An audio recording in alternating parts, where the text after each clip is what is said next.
Hello. Thanks for joining. My name is Samuel 8. I'll be your guide today. Thank you for coming to the Way to Life. Um, we're going to pick up where we left off last time talking about the seed war. And the reason why we're focusing on the seed war is very, very simple. In order to understand the book of Revelations, the final cataclysm of world events that's happening right now before our eyes, you have to understand the war, right? And the war was declared by the Creator. It wasn't declared by anyone on the earth. It was declared by him. He said, I'm going to put enmity between the seed of the woman and the seed of the serpent. This is a perpetual war that never ends, right?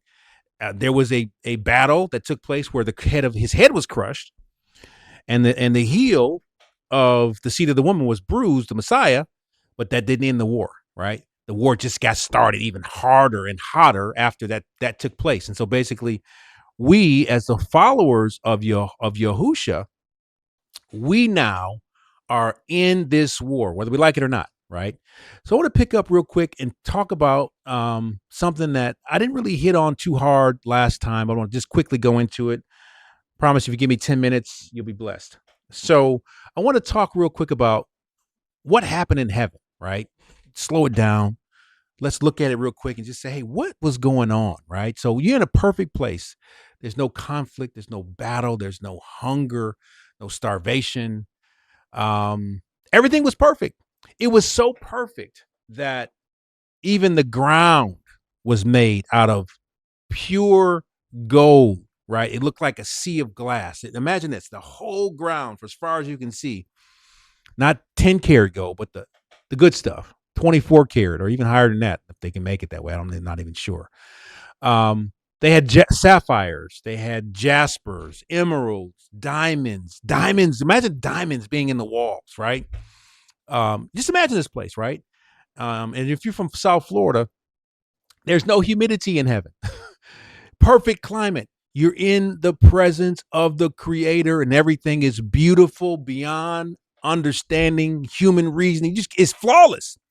And in this flawless environment, in this perfect environment, with no lack, no hunger, no ambition, no competition, no jealousy, nothing missing, because nothing was needed.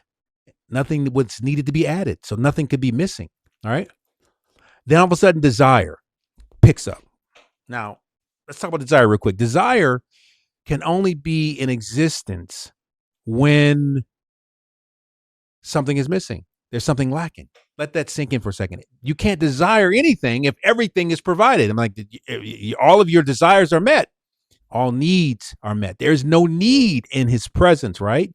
None, except for Hillel, the anointed cherub that covered. Created in perfection, he wasn't satisfied. Not because heaven lacked beauty, but there was something in him, right, that wasn't satisfied, wasn't content. Ezekiel 28:14 says, Thou art the anointed cherub that covered, and I have set thee so, meaning the Creator put him in that position where he was the anointed cherub that covered. Covered what? You're not covering the safe. You're not covering the vault because you can't steal. You're not covering precious stones because nobody's trying to steal. You're covering the most holy and the most precious thing. The actual glory of heaven is the Creator, Yahuwah himself, right? In his raw essence, he was the covering or the filter for the glory. This isn't rank. This isn't a title. This isn't a function. It was literally his proximity. He was there in, so imagine in the temple, right? So they have the veil. He was literally the veil that covered the entire room where the glory of the Most High existed, right? So to cover is to overshadow. Hillel was not far from the throne. When you saw Yahuwah, you saw Hillel. He was just that close. He was created in brilliance. Look at Ezekiel 28:13 says this. Every precious stone was his covering, the workmanship of his tabrets and of his pipes. He had pipes. Listen to y'all. He had pipes in his body. He had tabrets, cymbals, he had organs and flutes, all in his body. Built, he was created. It says he was prepared. These were prepared in thee in the day that thou was created. Ezekiel 28:13. So meaning he was created by Yahuwah to bring worship, and he was to be beautiful, a reflection of the glory. He emanated it. And when he moved, music came forth from his body. And then something happened. Something happened. Not enough. It didn't start on the outside, it started on the inside, right? His heart was lifted up. Ezekiel 28:17 says, thine heart was lifted up because of thy beauty. Discontentment does not announce itself loudly. First, it starts a little gnawing thought. It whispers, it's a question. It reframes your reality. This isn't enough. The beauty of heaven was not enough, right? Starts questioning what you have. Why not more? In a place where nothing was lacking, why not more? Why can't I get some more?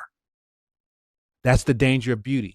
Beauty draws attention, right? And if the attention is not directed at Yahuwah, it causes you to reflect. And the reflection without humility breeds something called comparison.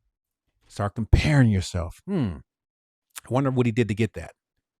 And if that's unchecked, it gives birth to covetousness, right? Covetousness. He wanted it.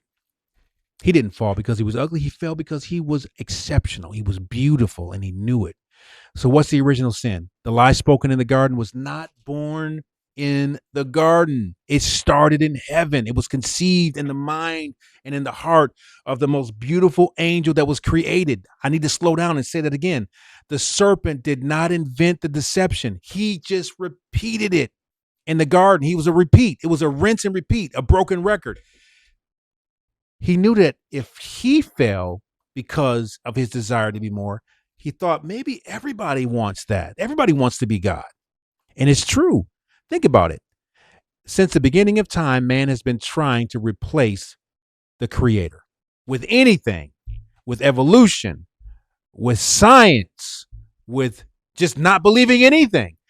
Nothing but him. We don't want him. Reason we don't want him is because we know with the acceptance of Yahuwah, there's a responsibility and requirements. Like when you come to understand that you were created, the next understanding is, what was I created for? And then what is required of me?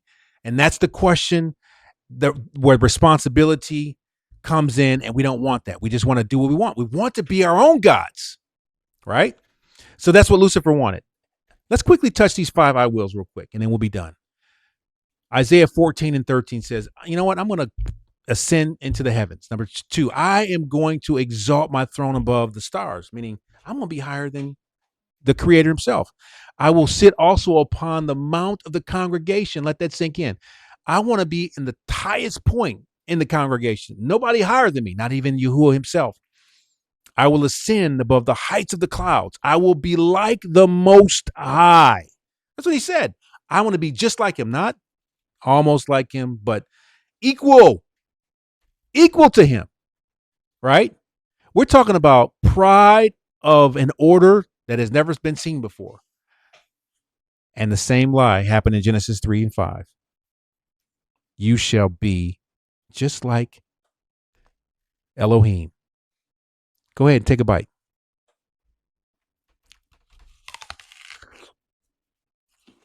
Didn't take much. It's one bite. Tastes good. One bite. One bite. That's all it took. One bite. And when they took that bite, that act of disobedience, that act of rebellion, did a couple things. Number one, they didn't know it, but they switched allegiances. They changed fathers. They were following Abba Yahuwah, and everything he said, they obeyed. Now they're obeying the serpent, which is the fallen angel. And now he is their Abba. He is their father. In Romans, it says that. I think it's Romans 6:16. Whoever you obey or serve becomes who you obey and give your allegiance to, right? Um, because Yahuwah is not going to be mocked. You can't serve him and serve another mighty one. You have to serve him alone. He's exclusive, monogamous. You cannot have another creator. Now, let's slow this down real quick. When they switched creators, now their new father is Lucifer. And what happened to them? Their entire DNA, their bodies changed. They were created to live forever. They had incorruptible bodies. A human body cannot live forever, but they had a different body. And all of a sudden, what happened? Romans 5:12 says, wherefore, as by one man, Adam, sin entered into the world, and death by sin. That means, let that sink in. Adam did something once in every generation of man, hundreds and hundreds and hundreds, if not thousands of generations later. We're still paying for it. That means our seed line was corrupted by sin, so much so that there needed to be a redeeming event. And we know what that redemption would be, right? So divine nature was changed into human nature, which seeks dominance. It pursues revenge. It protects itself, self-preservation, right?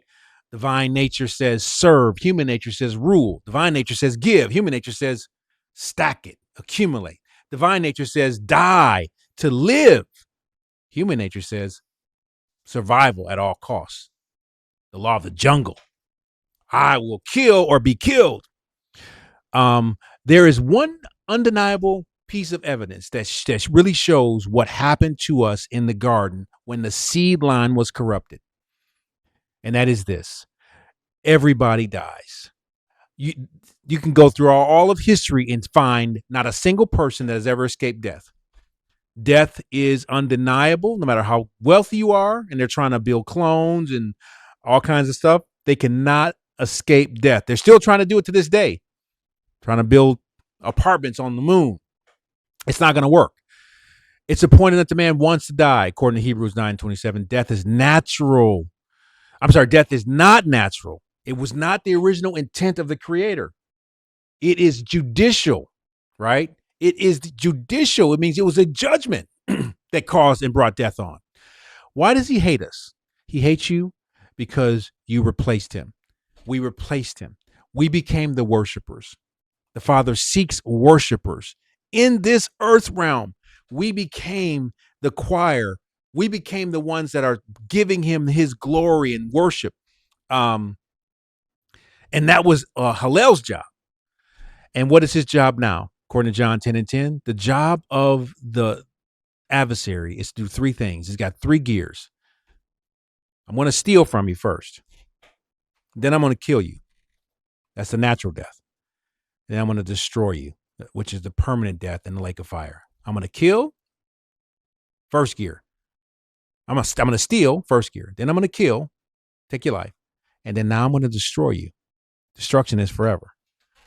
So this is a war, folks. It's a war founded on hatred. It's a war where we're targeted, and we're targeted because we are his seed. Whether we like it or not, if you become the seed of the Messiah through faith, right? Through faith, if you become a child of Yahuwah through faith in Yahusha, the Messiah, you become a target because of the war declared in Genesis 3:15, period. I don't care if you want to or not, you are in the war. But I got good gospel news for you. We're going to go into Revelations probably in the next episode, and we're going to talk about how the seed line war was won consistently over and over and over again, where the enemy tried to destroy the seed of the woman, the church, the believers, the kings, the royal seed line through the house of David multiple times and failed. how he tried to destroy the followers, the Yahudim, multiple times and failed. And it's all about stopping the one seed of the woman from coming. Next time. Thank you.